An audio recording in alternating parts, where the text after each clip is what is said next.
La Côte d'Ivoire a pas de 40 000 milliards de dettes.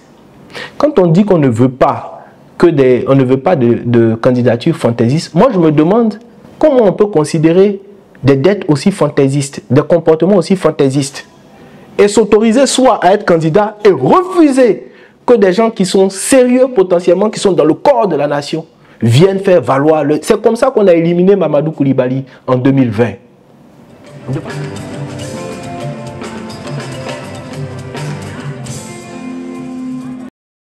Oh, nous avons un pays qui a beaucoup de potentiel, qui a, je pense, une chance inouïe de construire une histoire qui n'est pas si vieille. Hein. C'est-à-dire que si on prend la construction de notre pays, parce que souvent les gens ne le voient pas, ne font pas le lien jusque-là. Vous savez, si vous prenez des nations qui se vantent d'être de vieilles nations, on a eu une certaine relation difficile, compliquée avec la France. Mais la France, c'est au moins l'an 400 de notre ère ou l'an 900 de notre ère. Mais en tout cas, c'est un pays qui revendique une histoire vieille de 1500 à 1250 ans. Quand vous prenez le couple colonisation plus république, en Côte d'Ivoire, on n'a pas encore 150 ans. Donc c'est un pays qui se construit. Et normalement, un tel pays aura naturellement des défis.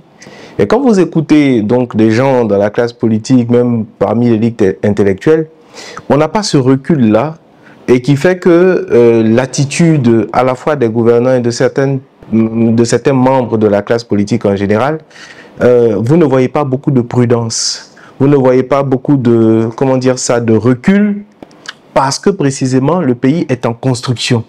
Et il a besoin de calme, il a besoin de dialogue, il a besoin de consensus pour avancer. C'est de ne pas voir tout ça à l'œuvre qui peut inquiéter des esprits comme les nôtres, avec les défis qui sont des défis sociaux, économiques pour chacun de nous. Donc c'est un cocktail qui peut être explosif.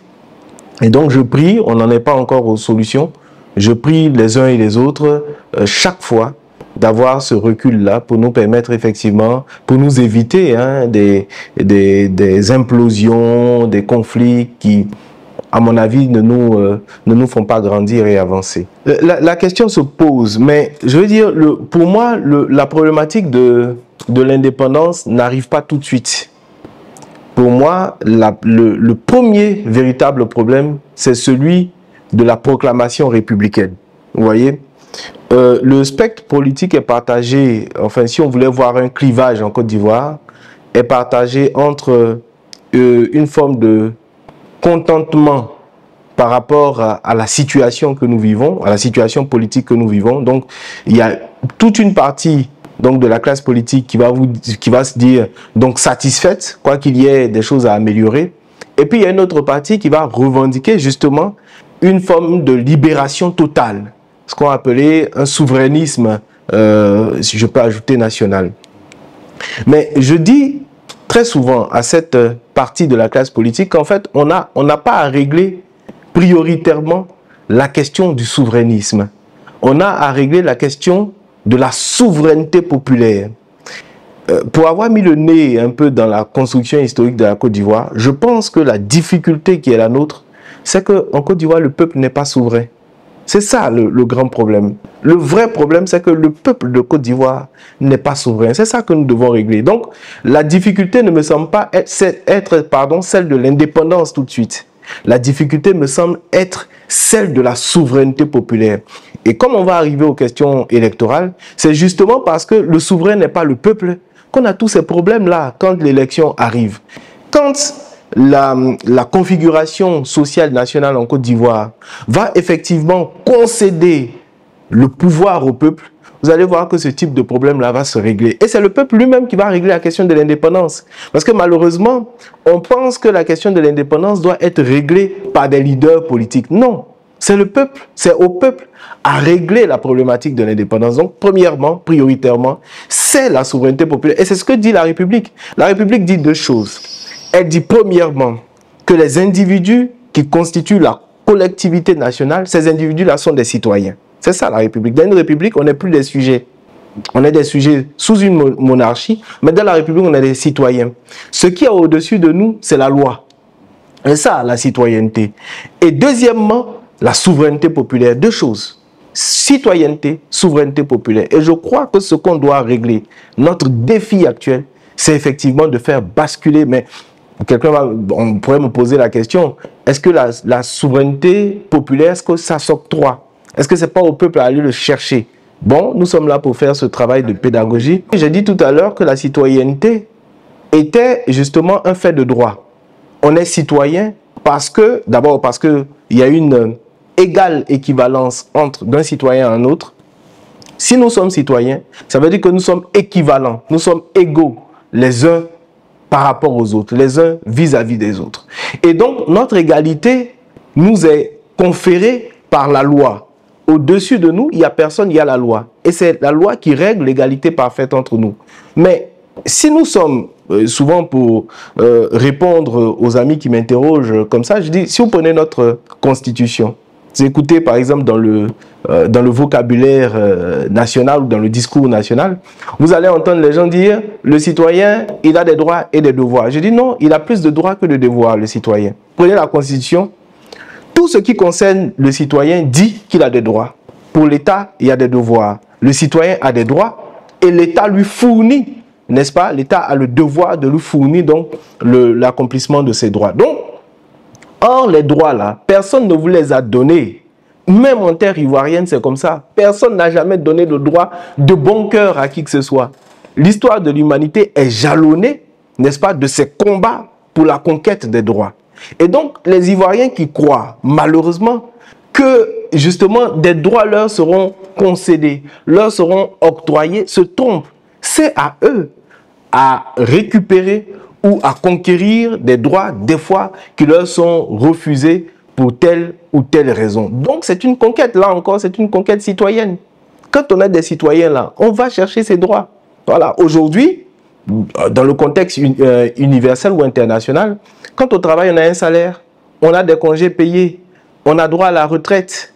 Vous voyez, on a tous ces droits-là. Mais ces droits-là, personne n'a jamais donné ça à la classe ouvrière. Ce sont des droits qui ont été conquis. Pour nous, aujourd'hui, c'est des évidences. Mais quand vous regardez, par exemple, dans l'Europe du 19e siècle, ce sont des choses qu'on est allé chercher. Et donc, si les Ivoiriens veulent avoir des droits, ils doivent aller les chercher. Tout le monde apporte forcément quelque chose. Mais je pense que l'analyse sera intéressante si on voit, comment dire ça, les évolutions ou les demandes historiques au moment où tel arrivait au pouvoir. Vous savez, Félix Houphouët-Boigny arrive au pouvoir dans un contexte décolonial, dans un contexte de conquête des indépendances, commence depuis la fin de la Deuxième Guerre mondiale jusqu'en 1958-1960. Et plus tard, il a à bâtir, n'est-ce pas, comment dire ça, une nation. Donc, on a construit un État, il a le défi de bâtir une nation.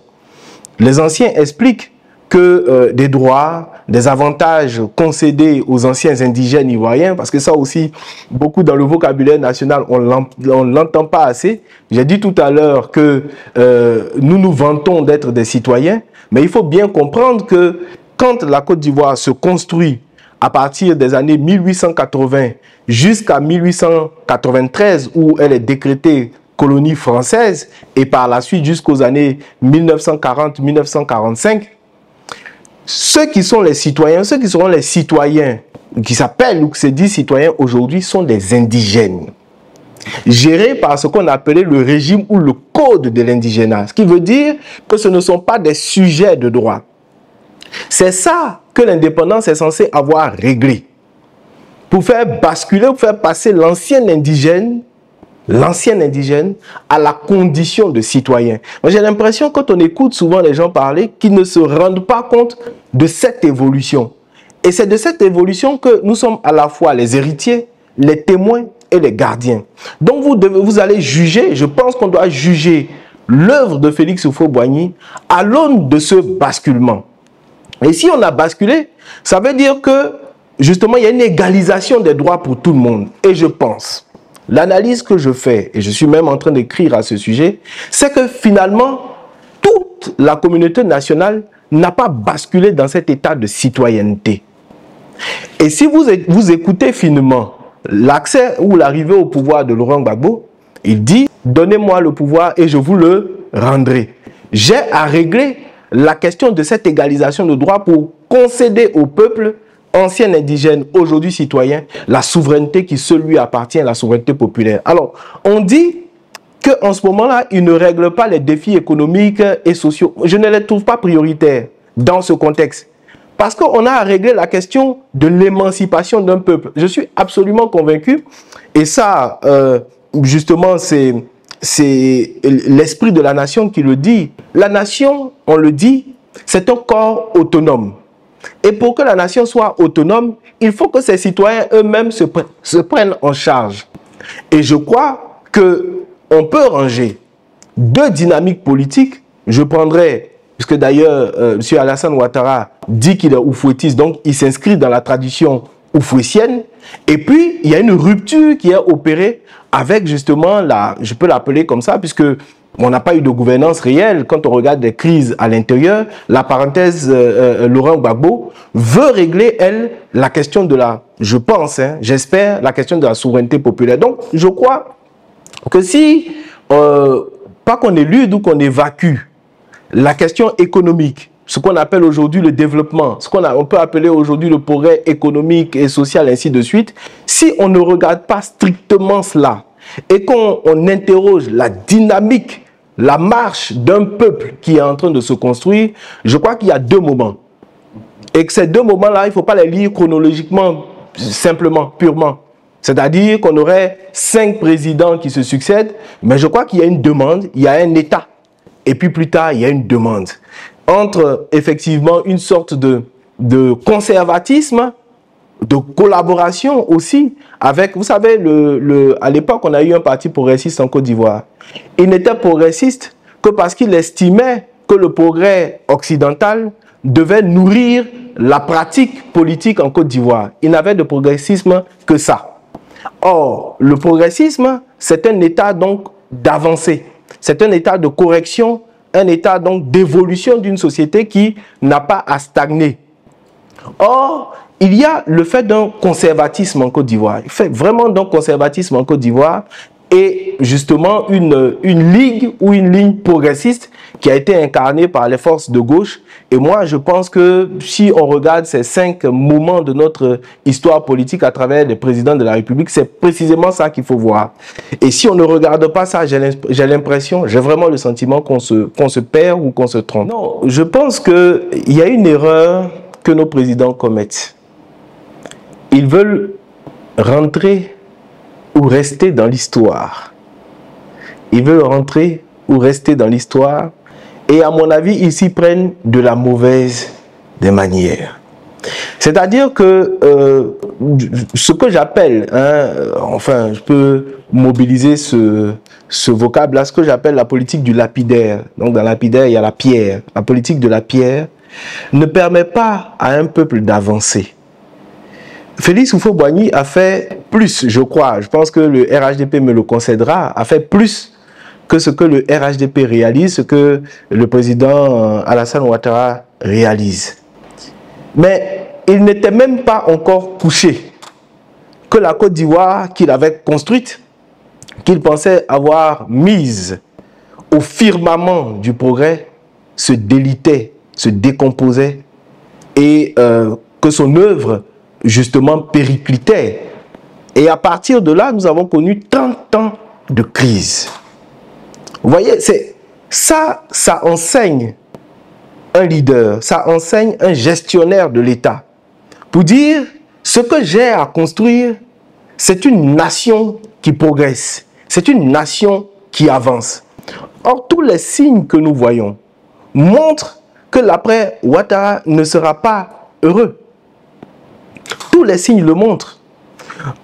Il y a quelques semaines, nous recevions dans le cadre d'un cercle de lecture de notre organisation, nous recevions un ancien bâtonnier de l'ordre des avocats qui a produit un ouvrage, moi je trouve colossal, Les grands procès de la République sous l'ère Félix Houphouët-Boigny, la justice ivoirienne entre grandeur et suggestion.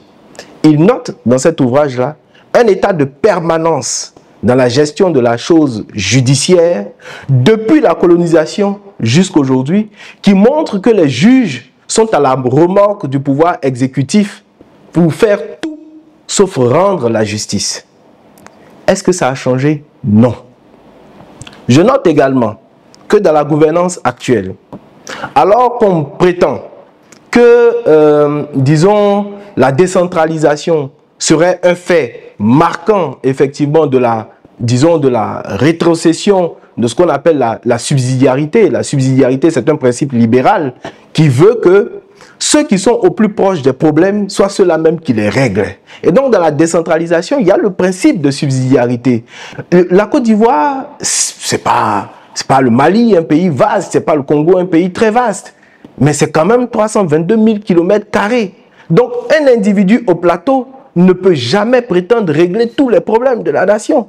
Or, si vous regardez depuis 2020 jusqu'à aujourd'hui, là où j'ai pu mettre le nez dans cette affaire, toutes les régions et toutes les collectivités territoriales, donc les mairies et les conseils régionaux, n'ont pas plus de 300 milliards de budget ensemble. Et qu'est-ce que vous voulez faire avec ça? Quel développement vous voulez avoir dans les régions? On dit que les présidents de région construisent les universités, que les maires construisent les lycées et les établissements primaires. Mais allez regarder dans les statistiques, c'est l'exécutif qui se vante de construire tout ça. Donc, il n'y a pas d'autonomie de la nation. C'est-à-dire la nation ne vit pas par elle-même. Or, il faut qu'elle vive par elle-même. Et à partir de ce moment-là, on ne peut pas se développer. On ne peut pas. C'est-à-dire que moi, j'étudie la chose du point de vue systémique. Il y a de l'intelligence dans la nation. Il y a de l'autonomie dans la nation. Or, ce qu'on entend, c'est qu'on devrait le progrès à un individu. On n'a pas progressé. C'est une logique qui est même coloniale, post-coloniale. Ce sont les mêmes logiques. Toutes les nations là que vous voyez dans le monde qui progressent ne doivent pas leur progrès à un individu. Elles doivent leur progrès au fait que les personnes ou les citoyens se sont mis en face des responsabilités qui sont les leurs. Et donc le corps autonome de la nation se prend en charge. Il corrige ses problèmes. Il les ajuste, ses défis. Donc c'est comme ça que moi je juge la gouvernance et je ne la juge pas à l'aune des statistiques, lesquelles peuvent être discutées. Alors je vous remercie pour la question. Elle me permet de présenter vraiment notre organisation aux internautes et aux téléspectateurs. Objectif République est né en mars 2022, donc c'est une jeune organisation. Avant cela, moi-même était membre cadre du parti leader de Mamadou Coulibaly, qui a fermé ses portes en 2021.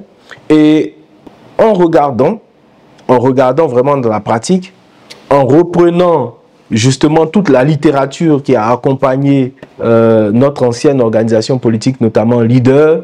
Je parle du manifeste, je parle des statuts, des règlements intérieurs, je parle aussi de tous les bouquins que, par exemple, vous avez un livre « Libéralisme, nouveau départ pour l'Afrique » de Mamadou Coulibaly, ainsi aussi que ces divers ouvrages sur le pacte colonial. Je me suis rendu compte, nous nous sommes rendus compte que le vrai défi, et je l'ai déjà dit tout à l'heure, il est républicain. Vous avez une proclamation, vous savez, dans notre constitution, en son préambule, la Côte d'Ivoire proclame la République. À la fin, je pense, l'article 178, si ma mémoire, si mes souvenirs sont bons, parlant de la révision de la Constitution, dit que la Constitution, effectivement, peut être révisée. Toutefois, il y a deux choses qu'on ne peut pas changer. La laïcité de l'État et la forme républicaine du gouvernement. C'est-à-dire que vous pouvez changer la Constitution. Vous pouvez décider, par exemple, qu'aujourd'hui, on n'a plus un quinquennat, on a un septennat. Vous pouvez décider, par exemple, que le régime politique n'est plus présidentiel ou présidentialiste et qu'il est devenu parlementaire. Voilà. Vous pouvez décider tout ça. Mais vous ne pouvez pas changer la laïcité de l'État et la forme républicaine du gouvernement. C'est quelque chose de fort, hein, n'est-ce pas? Mais allez regarder dans la rue. Regardez même comment les gens gouvernent. Et ils ne sont pas républicains. Je dis, la République dit deux choses. Premièrement, les individus qui sont dans la nation, ce sont des citoyens. Or, comme le démontre mon collègue, le professeur Sylla Abdoulaye, qui mobilise des théories de Émile Benveniste, qui est un linguiste, il dit que le mot de citoyenneté, si vous voulez correctement le traduire là, c'est concitoyen. Le mot citoyen n'existe pas. Si vous voulez correctement le traduire, vous avez concitoyen. Ça veut dire quoi? Que chaque fois qu'un citoyen se pense lui-même, il doit se penser par rapport à un autre citoyen, avec lequel ils ont un rapport d'équivalence parfaite. Oh, regardez les gens se comporter. Ils sont au-dessus des citoyens. Parce qu'ils sont ministres, parce qu'ils sont députés, parce qu'ils sont proches du régime, ils sont au-dessus des citoyens. Ça n'existe pas dans une république. Le président de la République, il n'est au-dessus de personne. Je veux même choquer des gens, il n'est personne. Première chose, c'est la citoyenneté. Deuxième chose, la souveraineté populaire. Celui qui a le pouvoir, là, c'est le peuple. Notre ami Geoffroy Julien Kouaou écrit que en Côte d'Ivoire, les citoyens ou les Ivoiriens pensent que la souveraineté appartient au président de la République alors que c'est eux qui sont les souverains. Il dit qu'il pense, il dit que les Ivoiriens pensent. Gilbert Dou, qui est un universitaire camerounais, qui est actuellement aux États-Unis, écrit qu'en fait, non, il ne pense pas. Mais que la réalité, c'est que les pouvoirs politiques, notamment les gouvernants, s'imposent aux citoyens. Donc c'est ça que nous sommes venus dire et corriger. Nous sommes venus dire aux Ivoiriens que si nous disons que nous sommes une république, il doit avoir un basculement réel du pouvoir qui sorte du corps politique qu'il a patrimonialisé et qui parte entre les mains du citoyen réellement. C'est ça que nous sommes venus faire. C'est ce travail que nous sommes venus faire. Et c'est pour ça que nous avons dit que notre objectif, c'est de construire la République. Vous voyez, donc nous avons dit objectif, République. C'est pas de la fantaisie, hein. C'est vraiment cela. Et on n'est pas allé au marché, aux idéologies, et puis un matin on s'est réveillé pour dire, bon oui, ce nom-là, il sonne chic, donc on va dire objectif. Non, non. C'est une affaire qui est pensée, et c'est une affaire qui est réelle dans notre pays. Donc, nous avons intégré la coalition, la CAP, Côte d'Ivoire, qui a été présentée officiellement le 10 mars dernier à la maison du PDCI-RDA, parce que nous sommes entrés dans un long processus. Nous, en tant qu'Objectif République, depuis 2023, nous avons rencontré la présidente du MGC, Dr Simone Ewick Gbagbo, que je salue, parce que il y a ce délire, je crois, ivoirien, qui consiste à penser que vous allez mettre les anciens en vacances pour construire je ne sais pas quoi. Vous ne comprenez pas les racines de votre pays. Et puis vous voulez construire quoi de neuf? Tout ce qui se construit de nouveau doit comprendre les défis qui sont anciens. Et ceux qui peuvent vous les transmettre, ce sont les anciens. Donc nous sommes allés voir Simone Gbagbo en 2023. Et depuis, nous avons construit un long partenariat. Et lorsque, vers la fin 2023, elle a vu les enjeux électoraux venir, et donc elle a envoyé des délégations aux personnes avec lesquelles elle était en relation, mais aussi à tout le corps intermédiaire. Je veux parler des syndicats, des associations, pour dire, bon, écoutez, il faut qu'on construise justement une réflexion commune, parce que nous allons être confrontés à des défis en 2025, tant que le système électoral n'est pas réformé. Et donc nous sommes en 2023. En 2024, notamment en août, nous produisons une déclaration officielle à la maison du PDCI-RDA qui va acter formellement le début des travaux qui nous amènent aujourd'hui à créer CAP 2025. Et c'est pour cela que j'ai salué chaleureusement donc Madame Simone Ewick Gbagbo, parce qu'elle a été à l'initiative de cette construction qui dépasse les personnes. Ce n'est pas une question de personnes. L'élection qui vient là, en octobre 2025, je prie les Ivoiriens et les leaders politiques de comprendre, ce n'est pas une affaire de personnes. Il y a un défi le plus immédiat qui est posé à la Côte d'Ivoire depuis 30 ans. Comment on le règle? Et vous savez, ce défi, c'est lequel? De poser dans le cœur ou dans le système politique ivoirien la question de l'alternance démocratique. C'est un pays qui savent tout faire. On sait gagner des cannes, on sait remporter des... Enfin, on est premier au CAMES pour les universitaires, on a de bons footballeurs, qu'est-ce qu'on fait encore? Il y a des défis qu'on relève en matière culinaire, on est connu dans le monde pour notre... Mais on ne sait pas faire d'alternance. C'est grave. C'est une catastrophe. C'est-à-dire que c'est un échec de tout le système intellectuel. Quand les gens là ont créé la démocratie à l'origine, ils ont fait deux choses. Ils ont consacré deux choses. Premièrement, le pouvoir est limité dans le temps. Ce n'est pas une affaire c'est pas récemment. Hein. Ce que je vous dis, on est quand même près de 2500 ans, quoi, 3000 ans. Que les gens avaient déjà compris ça. C'est-à-dire que nous, on se vante d'avoir fait intelligence artificielle, tout ça. On serait tellement brillants, tellement intelligents. Mais il y a 3000 ans, les gens comprenaient que le pouvoir, là, on doit le limiter. Et deuxièmement, qu'il faut réaliser une alternance dans la gouvernance. Or, en Côte d'Ivoire, les gens ne savent pas alterner. Et c'est ça que CAP Côte d'Ivoire veut faire. Et si on réussit ça, pour cette élection-là, mon vœu dans la CAP, c'est que plus jamais en Côte d'Ivoire, regardez autour de nous au Ghana, Rawlings fait un coup d'État au début des années 2000. Donc, il gagne une élection présidentielle. Et puis après, tous les 8 ans au Ghana, vous êtes assuré que vous allez avoir un nouveau président. Vous n'aimez pas la personne, c'est pas grave. Vous avez 8 ans à tenir. Après ça, vous ne la verrez plus. Donc, il y a un état d'apaisement dans la nation.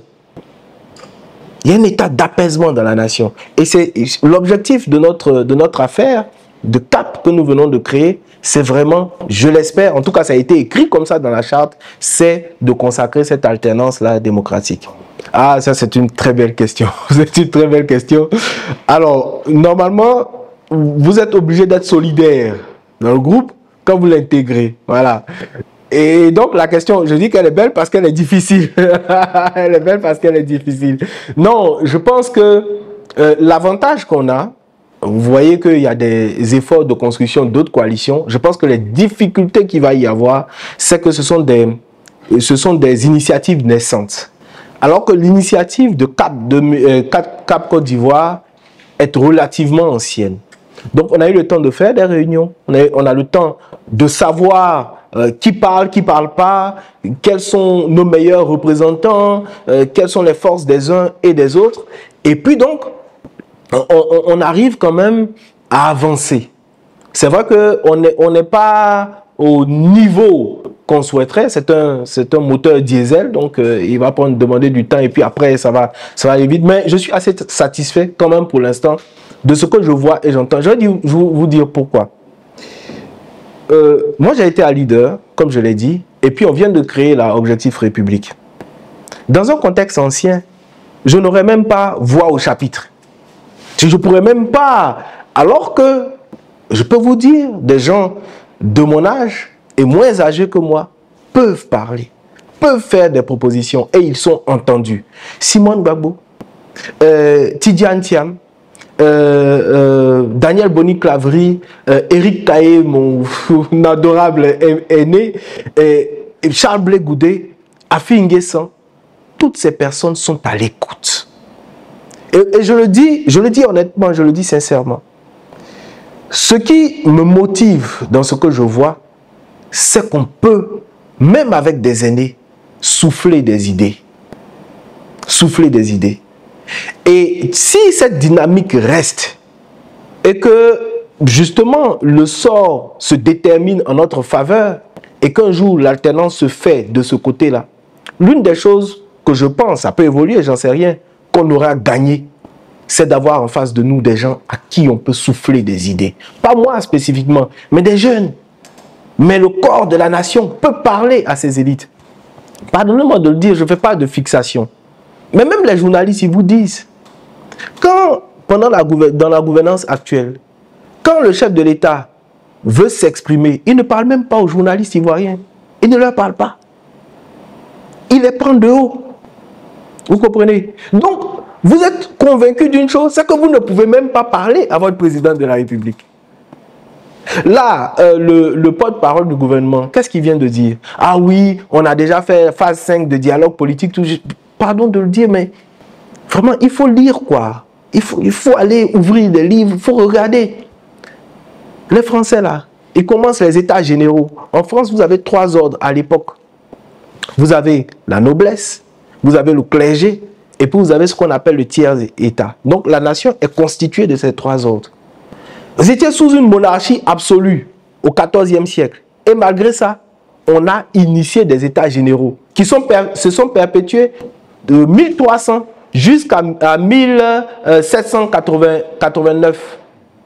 Dans la Révolution française, ça fait 400 ans de dialogue. Donc voilà, c'est rafraîchissant quand il y a ce dialogue des générations aussi en interne.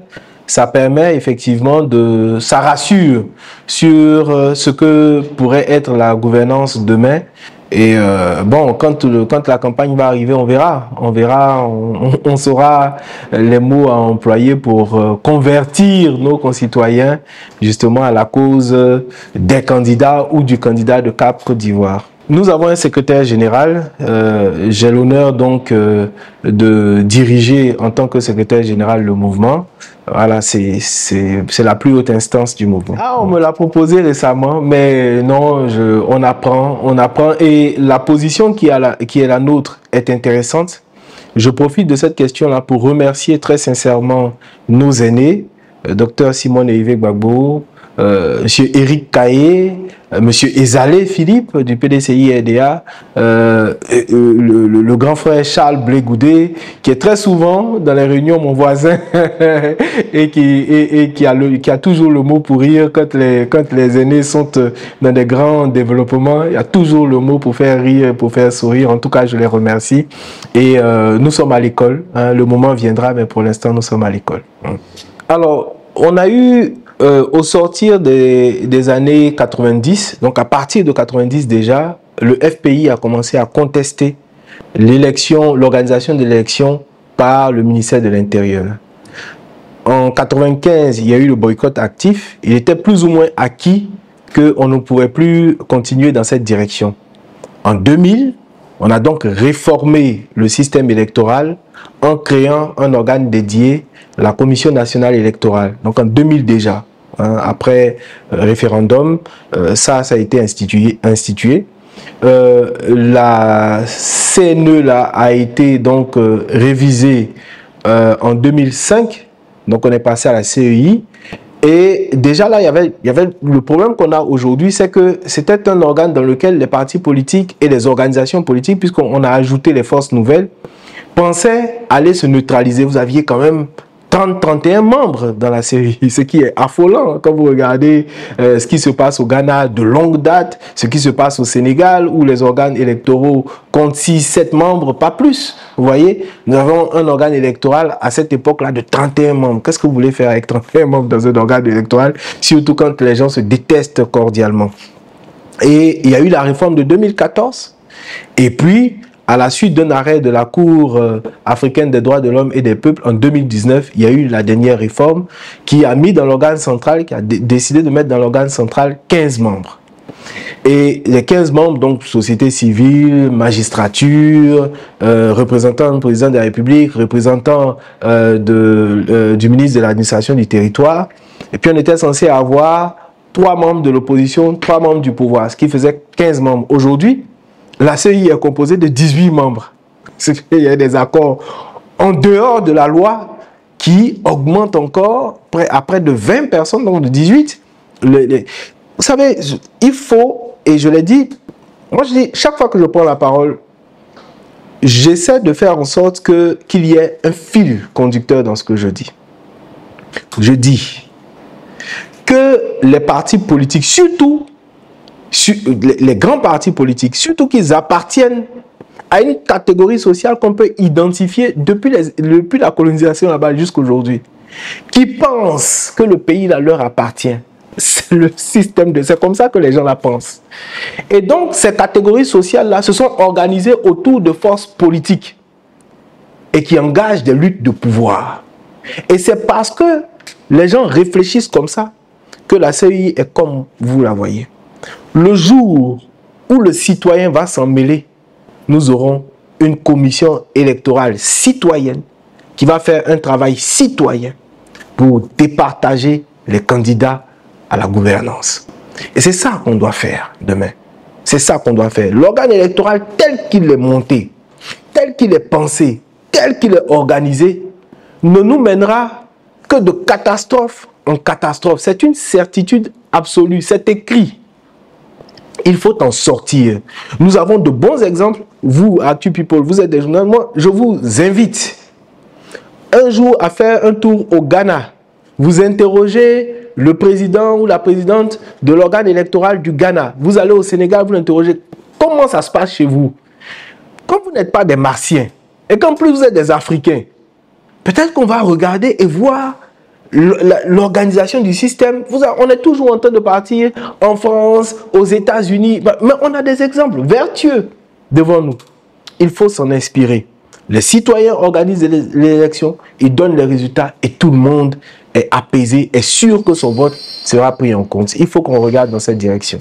Je suis désolé de le constater, c'est-à-dire que malheureusement, quand vous regardez, j'ai dit tout à l'heure, j'ai dit on est censé avoir 3 membres de l'opposition. Là, actuellement, ça se partage, vous avez 4-4. Donc, pouvoir, opposition. D'accord? Et puis, on va regarder la magistrature. Le Conseil supérieur de la magistrature. On est en Côte d'Ivoire. Qui les nomme? Donc, vous avez quelqu'un qui est sensiblement proche du président de la République. On dit qu'on a un représentant de l'administration du territoire. Bon. Regardez, aujourd'hui, vous avez le président de la République est à la fois président de la République et président de parti. Tout le gouvernement, quand le RHDP se réunit, vous allez penser que c'est un conseil de gouvernement. Et que toutes les institutions, tous les membres du gouvernement se retrouvent dans des réunions du RHDP. Et vous avez un représentant du ministère de l'Intérieur qui se retrouve à la CI. Donc, vous avez représentant du président de la République, représentant du ministère de l'Intérieur, vous avez le Conseil supérieur de la magistrature. Allez regarder, vous avez le Conseil national des droits de l'homme. Je veux bien que ce soit un organisme indépendant. Nomination du président de la République. Et puis, non-nomination, je l'ai dit sur un plateau il n'y a pas longtemps. Je vais le redire ici encore. Vous savez, nous avons hérité de la Constitution française, mais les Français ont évolué. Nous avons notre article, je crois que c'est l'article 67, je crois. Il faut vraiment cette fois-ci-là que je m'en assure, mais je crois que c'est l'article 67. Il va de déterminer les pouvoirs du président de la République. Mettez cet article-là en communication avec l'article 13 de la Constitution française. On va vous énumérer un certain nombre de fonctions dans lesquelles le président de la République nomme en Conseil des ministres. Et puis, à la suite, on va vous énumérer, et c'est dit comme ça dans la Constitution, des fonctions dont l'importance pour les droits de l'homme, dont l'importance pour la vie économique de la nation, pour la souveraineté même de l'État français, fait que le président de la République ne peut pas être le seul à nommer. C'est-à-dire que pour qu'on valide la nomination qu'il va entreprendre, il faut que ça passe au Sénat et à l'Assemblée nationale. À partir de ce moment-là, quelqu'un là-bas peut me dire, j'ai été nommé, mais je ne dépends pas du président de la République. Est-ce que vous comprenez? Or, ici, le président de la République va nommer le président du Conseil national des droits de l'homme. Il va nommer le ministre de l'Intérieur qui, lui, va nommer un représentant à la CI. Le même président de la République qui a un représentant à la CI. Sans compter les représentants du pouvoir. Et puis quand vous sortez de là, vous pensez que c'est un organe équilibré qui n'est pas inféodé au pouvoir. Il est totalement à la merci du pouvoir. C'est une catastrophe, cette affaire. Et il faut en sortir. Il y a de quoi parce que il y a une surdité totale. Moi, quand j'écoute le président de la commission électorale indépendante, il me glace le sang. Il y a beaucoup de mépris. Il y a beaucoup de suffisance. Il y a beaucoup d'irresponsabilité. Vous savez, partout, les dirigeants, et ça a été théorisé comme ça, le malheur de nos pays, vous comprenez? Le malheur de nos pays c'est que je pense que l'école ne joue pas le rôle de l'éducation citoyenne. Donc vous avez des gens qui peuvent être de bons experts, hein, je ne sais pas, je ne peux pas en douter, mais qui n'ont pas la conscience citoyenne. Parce que d'abord, ils ne sont pas investis de l'histoire, de leur histoire. Ils ne sont pas investis de l'histoire du monde, des cultures plurielles. Et donc, ce ne sont pas des gens prudents. On a théorisé en Italie, dans les attributs du bon gouvernement, les 7 vertus capitales qui sont des attributs du bon gouvernement. Et dedans, il y a la prudence. Quand vous gérez quelque chose là, vous devez être prudent. Vous devez poser des pas prudents. Vous devez veiller à ne pas heurter. Parce que vous avez une responsabilité immense. Et vous ne pouvez pas agir de façon désinvolte. Moi, j'étais dans la salle l'année dernière, en septembre, octobre, au moment où on lançait l'opération de la révision de la liste électorale. Le président de la CEI, on a vu, puisque ça nous a été donné, on a vu le décret qui organise la révision de la liste électorale. Il est dit dans ce décret-là que l'Ivoirien qui vient se présenter pour faire son inscription sur la liste électorale doit avoir 18 ans. C'est écrit dans le décret. Je ne vous parle pas de la Constitution, je ne vous parle pas du Code électoral. Le dernier échelon pour qu'on arrive à l'opération, c'est le décret. Il y a ce décret et M. Cuibert Koulibaly dans la salle, j'étais là, dit qu'on va inviter pour cette opération-là exceptionnellement des jeunes de 17 ans. Tout le monde est choqué. Maître Blessy du PDCIRDA prend la parole pour dire que c'est illégal. Et que je vous soupçonne, vous, président de la CEI, de faire ça parce que l'année prochaine, vous n'allez pas organiser de révision de liste électorale. Ce à quoi le président de la CEI dit non, nous nous donnons plus de chance, mais je vous assure, l'année prochaine, il y aura une révision de la liste électorale. Mais qu'est-ce qu'il dit aujourd'hui? Il dit que lui, il a négocié avec les partis politiques d'opposition pour que ça soit accepté. Ça n'a jamais existé. C'est un mensonge total. J'étais dans la salle. J'étais dans la salle. Et donc, vous voyez, ce type de comportement-là ne peut que crisper, ne peut que heurter, ne peut que braquer les positions. Parce que vous vous rendez compte que le jeu politique clair n'est plus la solution pour obtenir l'alternance. Et c'est la violence qui va s'imposer. Mais le malheur dans l'affaire, c'est que ceux qui préparent ça pensent qu'ils ont les moyens de l'emporter. Mais on a... Je ne sais pas. Comme je l'ai déjà dit, sur la catastrophe là, vous n'avez pas de prise. C'est-à-dire que vous pouvez penser que vous gérez, mais vous ne savez jamais ce qui va se passer. Il y a un grain de sable qui peut complètement faire dérouiller la machine. C'est pour ça que je dis,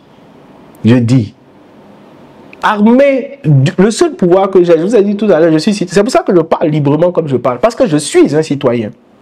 Quand les latins, là, parce que l'autre il parle latin, non? Il nous a fait une citation en latin. Quand les latins ont fait la République, ils ont dit la majestas. La majestas, ça veut dire à la fois le pouvoir, ça veut dire la grandeur, ça veut dire la majesté, la gloire. Tout ça, ça appartient aux citoyens. Tout ça, ça appartient aux citoyens. Et que celui qui gouverne, il peut se prévaloir d'une majesté, c'est en vertu de la majesté des citoyens d'abord. C'est ça qui fait que lui, il a une majesté. C'est ça qui fait qu'il a une grandeur. Donc, armé de mon pouvoir de citoyen, je leur dis, tout à fait humblement, c'est une voie sans issue. Il faut y renoncer. Voilà. Oui, il faut avoir 35 ans. Il faut être, on dit exclusivement ivoirien. Il faut, enfin, il y a toute une série de conditions à remplir. Mais je comprends le sens de la question que vous posez. Et plutôt que d'y répondre directement, je vais faire une autre invitation. L'invitation que je fais là, c'est une invitation au dialogue. C'est une invitation au dialogue. Parce que, voyez-vous, on demande de prendre acte, par exemple, de la condamnation de Laurent Gbagbo, de la condamnation de Charles Blé Goudé et de la condamnation de Guillaume Soro. On demande d'en prendre acte, parce que ce sont des décisions de justice. dilirite justitiam, qui judicatis terram. Voilà, le monsieur a parlé latin, on va parler latin aussi. Aimez la justice, vous qui jugez la terre. Un fondement, un des fondements de la République qui est issu des textes sacrés. Mais ces actes-là qui conduisent à l'exclusion des personnes que j'ai citées, ce n'est pas ça aimer la justice. Ce n'est pas ça rendre la justice. Donc il faut un accord politique pour qu'on dépasse ce seuil. Maintenant, il y a des gens qui vont me dire oui, qui sont des légalistes. Hein. Légalistes. Il y a une décision de justice, il faut s'y tenir. Mais comment on en est arrivé là? Laurent Gbagbo, par exemple, ancien chef de l'État, vous le jugez par un tribunal ordinaire. La décision, elle vaut quoi? Rien du tout. Comment il s'appelle? Charles Blé Goudé, il était à La Haye. On le juge ici, en Côte d'Ivoire, alors qu'on sait où il est et on sait qui l'a envoyé là-bas. Guillaume Soro est bénéficiaire d'une décision de la Cour africaine des droits de l'homme et des peuples au-dessus des décisions nationales. Bon, enfin, vos décisions, elles tiennent pourquoi? Donc, sauf à créer du désordre, vous devez revenir à des... Vous savez, les gens, on peut penser qu'on a peur, n'est-ce pas, comment dire ça, du lendemain ou de l'avenir. Mais partout dans le monde, ces questions ont été réglées par des dialogues politiques francs, par des dialogues même nationaux francs, qui ont aplani ou apaisé. Moi, je crois, honnêtement, sans détester personne, sans haïr personne, et parce que nous voulons tous le bien de la nation, que ce sont des problèmes qui peuvent trouver des solutions là, maintenant, ici. Mais sinon, on sera là pour être témoin de la catastrophe. Alors, il y a quelque chose qui m'a frappé aussi, et je m'en voudrais de ne pas en parler. Parce que là, je me rends compte que les Ivoiriens commencent à s'intéresser de plus en plus. Nous, il y a longtemps, on est là, hein, depuis 2011, 2014, on suit tout ça. Hein. Mais bon, je me rends compte que les Ivoiriens commencent à s'intéresser à tout ça. Et je veux leur dire, vous savez, par exemple, moi, quelqu'un peut estimer, ah mais tiens, ce monsieur, il a de bonnes idées. Je voudrais qu'il descende dans le jeu, qu'il soit candidat, ne serait-ce que parce qu'il aura tous les projecteurs devant lui, aura l'attention de la nation et ses idées peuvent passer. Mais je ne peux pas être candidat. Pourquoi? J'ai passé 35 ans, je ne peux pas être candidat.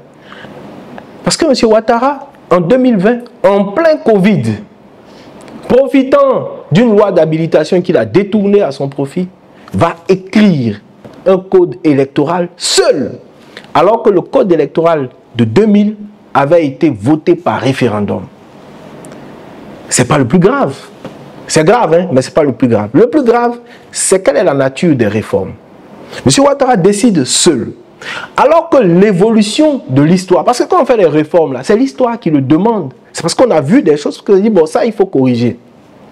M. Ouattara décide seul que parce qu'il y a des candidatures fantaisistes, personne ne lui a rien demandé. Que désormais, on va mettre un parrainage citoyen. Lequel parrainage citoyen fait basculer la logique du vote, de la logique du suffrage universel. Donc, je peux élire, je peux être élu, au principe du suffrage censitaire, le sens étant un impôt à l'époque. Et en fonction du sens que vous payez, eh bien, vous pouvez prétendre à diriger. C'est le suffrage censitaire. Or, le parrainage citoyen, quand vous regardez sa difficulté, les moyens qu'il vous demande, le parrainage citoyen élimine toute une partie du corps citoyen. Deuxièmement, il décide de rehausser le montant de la caution de 20 millions à 50 millions. À partir de ce moment-là, la gouvernance de la Côte d'Ivoire va basculer dans le plan d'une oligarchie. Ceux qui vont gouverner durablement en Côte d'Ivoire, ce sont des gens, ce sont des puissances d'argent. On a arraché au peuple de Côte d'Ivoire son pouvoir. Voici ce qui s'est passé dans le code électoral. C'est grave de conséquences. Et donc, demain, là, quand on aura les moyens d'avoir des réflexions apaisées, la Côte d'Ivoire a pas de 40 000 milliards de dettes. Quand on dit qu'on ne veut pas de candidature fantaisiste, moi je me demande comment on peut considérer des dettes aussi fantaisistes, des comportements aussi fantaisistes, et s'autoriser soit à être candidat et refuser que des gens qui sont sérieux potentiellement, qui sont dans le corps de la nation, viennent faire valoir. C'est comme ça qu'on a éliminé Mamadou Koulibaly en 2020. De façon totalement arbitraire. Nous là, on s'est, pardon de l'expression, mais on s'est tapé des nuits de galère à aller chercher ce parrainage citoyen. On n'en a pas dormi. On n'en a pas dormi. Et c'est quelque chose qui a blessé profondément. Les Ivoiriens disent qu'ils ne le voient pas, mais qui l'a blessé profondément. Moi, j'ai vu des gens, pas le professeur lui-même, mais des gens leaders pleurer de cette élimination. Parce qu'ils auraient voulu être dans la compétition. On a décidé de façon arbitraire qu'ils ne devaient pas y être. Et ça, c'est une injustice grave qui a été faite au peuple de Côte d'Ivoire. Parce qu'on l'a privé d'une voix importante, d'une voix majeure. Moi, je me demande, et ça, l'histoire va le régler, je me demande si notre pays va connaître, on a connu de grandes figures, Francis Vaudier, Zadi Zaourou, Bernard Dadier et Mamadou Koulibaly comptent au rang, au firmament de ces grandes figures de la vie nationale. On aurait dû le laisser compétir. Surtout qu'il avait rempli toutes les conditions. Mais on a mis un système de parrainage qui exclut de façon volontaire et arbitraire certaines personnes. Et puis bon, donc on l'a accepté et on vit notre petite vie tranquillement avec ça. Alors, le professeur Koulibaly, il a une de ces formes d'intransigeance. C'est lui seul qui pourra vous dire quel est son secret pour être ainsi intransigeant. Quand j'ai rencontré Mamadou Koulibaly, c'est mon ami Yakourou Akone qui m'a amené à lui. Nous sommes arrivés à Zaguier, je crois qu'il devait être en début d'après-midi. Hein, et on l'a retrouvé à la mairie, je crois.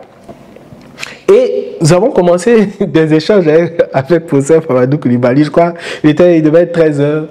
À 16-17h, quand on les quittait, il y avait un sujet sur la table dont on débattait. On tentait de le convaincre avec quelques autres personnes. De 13h à 16h, on n'avait pas réussi. On n'avait pas réussi. C'est quelqu'un, quand il pense quelque chose, et en général, il finit toujours par avoir raison. C'est-à-dire qu'il peut vous dire, n'allez pas dans cette direction, ou moi, je ne vais pas dans cette direction. Il y a une ou deux fois où on a réussi à faire changer de position, et puis finalement, c'est lui qui a eu raison. C'est quelqu'un qui a l'œil pour voir. Bon, j'aurais fait autrement, personnellement. J'aurais fait autrement, parce que, vous savez, c'est pour ça que je loue Simone Gbagbo. C'est pourquoi je la loue. Parce que, voyez-vous, les anciens ne doivent pas déserter. Ils ne doivent pas déserter. Ils ont un rôle de transmission. Je vois trop d'anciens déserter. Qu'est-ce que vous voulez que les jeunes deviennent si vous désertez? Qu'est-ce que vous voulez qu'ils deviennent? Il faut les porter. Il faut les aider à y voir plus clair. Et je l'ai dit à l'investiture, à la convention d'investiture de Simone Gbagbo. Je l'ai dit. Et je viens de la voir. On était à une conférence, à un panel auquel elle participait récemment sur la question des femmes. Quand vous écoutez l'exposé qu'elle vous fait, c'est quelqu'un qui connaît le pays. C'est quelqu'un qui connaît le monde. Il y a ces préjugés insupportables sur la personne. Mais c'est quelqu'un qui a un regard vraiment puissant sur le monde, sur son environnement. Et nous sommes privilégiés, nous qui pouvons en bénéficier. Je le dis sans arrière-pensée. Je ne cherche rien en le disant. Je rends compte simplement du compagnonnage que j'ai la chance d'avoir avec elle et avec quelques anciens qui acceptent de ne pas abandonner. Je dis abandonner, ce n'est pas par défaitisme, mais je dis qui acceptent de ne pas lâcher la main des jeunes.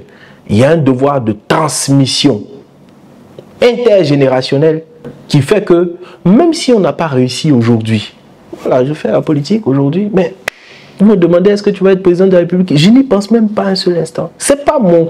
Je me lève pas chaque matin en me disant oui, je fais tout ça, je vais être ministre demain. Non. Ce que je recherche, je l'ai dit, j'ai dit en Côte d'Ivoire ici, un matin, je dis symboliquement, hein, je ne veux pas dire physiquement, je dis symboliquement, hein, un matin, on coupe la tête du président de la République. C'est ça, ce que je cherche. Quand je dis on coupe la tête, je dis symboliquement. Donc dans la Constitution, on détruit le président de la République dans la Constitution. On limite ses pouvoirs, on les tempère. Et puis on fait vivre la nation. C'est ça que je cherche. Et puis le pays peut vivre, respirer, être lui-même. Quand on n'est pas content, on est dans la rue. Les policiers nous encadrent et puis on manifeste. Et c'est parce que la rue parle que le pouvoir se corrige. Si la rue ne parle pas, le pouvoir s'entête. Donc vous-même qui gouvernez là, vous avez besoin que les gens parlent. Vous n'avez pas besoin que des gens pour venir vous dire il est le plus beau, ah papa un tel, ah maman une telle. Moi, si moi je suis président de la République, le premier qui va dans la rue pour dire papa attends, je veux ça, tu es en prison, demain tu es en prison. Je sais pas, on n'a pas besoin de flatteurs. On a besoin de gens qui sont responsables. On a besoin de lumière. On a besoin de gens qui ont un orgueil. Une nation a son orgueil. Et on veut que tout le monde s'aplatisse, se couche devant la grandeur magnanime de je ne sais pas qui. Qu'est-ce que vous voulez faire avec ça? Qu'est-ce que vous voulez faire avec ça? Donc voilà ce que je peux dire. En tout cas, je salue de là où il est. J'ai la chance de pouvoir quelquefois lui passer des messages et lui envoyer des coups de fil. Il ne m'en voudra pas trop de lui avoir envoyé un message par le biais de votre antenne, mais c'est quelqu'un d'absolument charmant à qui je dis toute ma tendresse. Oui. Malheur au peuple dont les rois ou dont les princes sont des enfants. C'est écrit dans la Bible. Malheur au peuple dont les princes sont des enfants. Quand vous prenez l'Europe, mais vous sortez de l'Europe, vous allez en Asie, vous allez par exemple en Amérique, vous allez en Russie un peu, vous allez en Inde, en Asie, tout ça. Les gouvernants sont des gens d'âge mûr, sont des gens d'expérience. Vous comprenez? Sont des gens d'expérience. Gouverner là, c'est avoir de la tempérance, c'est prendre du recul sur les événements, c'est connaître le monde. C'est pas un effet de mode. Et l'Europe qui vous a inventé ces gouvernances juvéniles là, on voit ce qu'elle est, on voit où elle est. Donc je ne suis pas en train de dresser des générations les unes contre les autres. Chaque âge a son avantage. Vous comprenez? Chaque âge a son avantage. Et peut se trouver des situations. Et en plus, regardez moi je regarde sociologiquement les Ivoiriens. J'enseigne, vous savez, je suis universitaire. En Côte d'Ivoire, si vous voulez avoir un jeune qui sait à peu près voir, distinguer les choses, vous attendez la licence 3, le master. Avant ça, ce sont des enfants. Avant ça, c'est des enfants. Et donc, vous allez chercher vers 23, 24 ans là-bas. C'est là où la personne commence. À 30 ans, elle arrive à avoir une certaine assise. À 35 ans, elle a su trouver son chemin.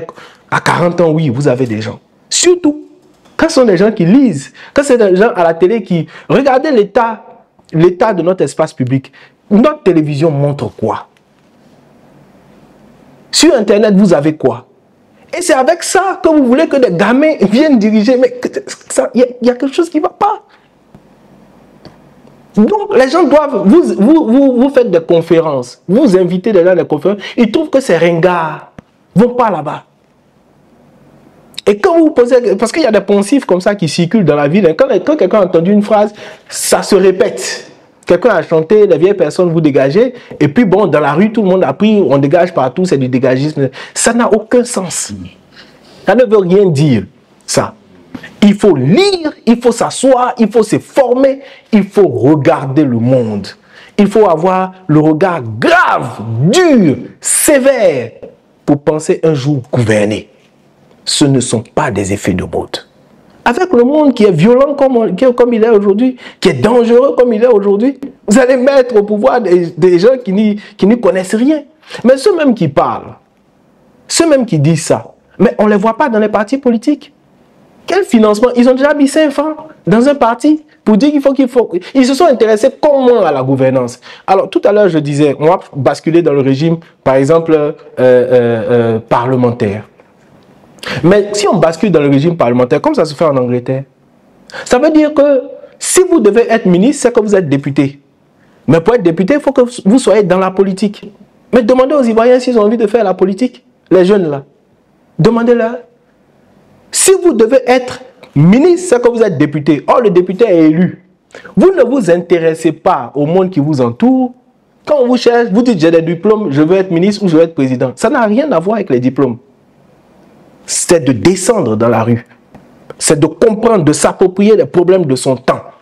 De faire ses classes. Et puis de venir se mettre devant la nation pour dire je pense que je peux être devant. C'est tout.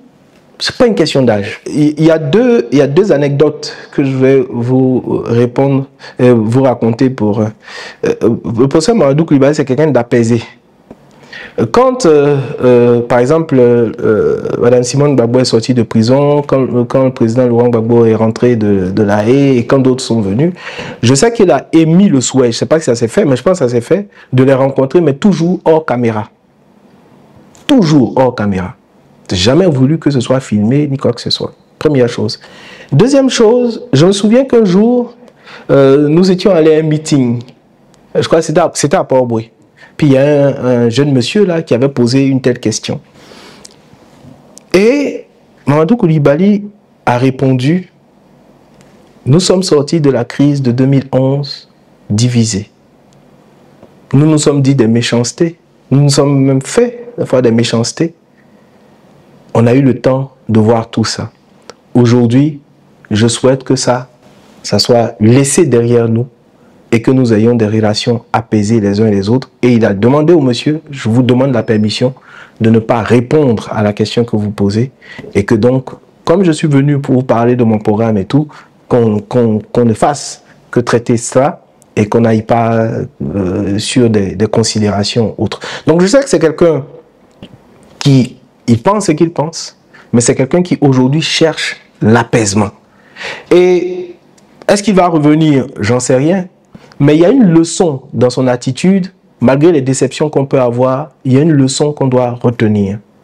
Quand quelqu'un pense qu'il a fait son temps, quand quelqu'un pense qu'il a dit ce qu'il avait à dire, et qu'il croit que l'heure de la retraite est venue pour lui, eh bien, il peut partir. C'est ça aussi que Mamadou Coulibaly nous enseigne. C'est qu'on peut vouloir, on peut même réussir, parce qu'il y en a qui réussissent. Mais à un moment, il faut donc sortir de la vie publique et puis laisser d'autres, n'est-ce pas, avancer. Mais encore une fois, je le dis, ça ne doit pas pouvoir dire ou ça ne doit pas vouloir dire qu'on se coupe totalement. Parce qu'on a des choses à apporter, on a des choses à donner. Les jeunes ont besoin de repères. Et voilà ce que je peux dire. Je pense que les contacts se prennent. Comme ce n'est pas des choses officielles, donc je ne peux pas en parler. Mais je sais qu'il y a eu des prises de contact. Je sais qu'il y a eu des émissaires qui ont été envoyés. Et donc, bon voilà, personne ne peut préjuger de l'avenir. Bon, on est là, aussi actif que spectateur. Donc on verra dans les deux positions ce qui se passera demain. Oh, merci. Merci à vous. Merci à vous. Merci à Actu People, à mon grand ami Guillaume Vergès, qui est un grand, qu'on a connu dans le monde de la culture, mais qui ne s'est pas enfermé et qui offre la lumière de son média. Il offre la lumière de son média à la vie publique. Parce qu'il aurait pu s'enfermer là-bas. Il a sa visibilité, il a sa notoriété, il a son public, d'accord, son audience. Et il aurait pu, justement, pour ne pas risquer de fâcher un tel ou un tel, il aurait pu rester dans ce créneau. Mais il a dit, j'aime mon public, je vais le convertir à la chose, n'est-ce pas, à l'intérêt général. Et ça, je le salue pour ça. Et je vous salue, vous aussi, qui le représentez très bien ici à Abidjan. Et je souhaite, en tout cas, des vœux de progrès. Enfin, je présente des vœux de progrès au peuple de Côte d'Ivoire. Et j'espère que dans les 2, 3, 4, 5 ans qui viennent, nous serons des jeunes qui apportent du sang neuf et pour construire une nation où les citoyens sont forts. Où les citoyens sont forts.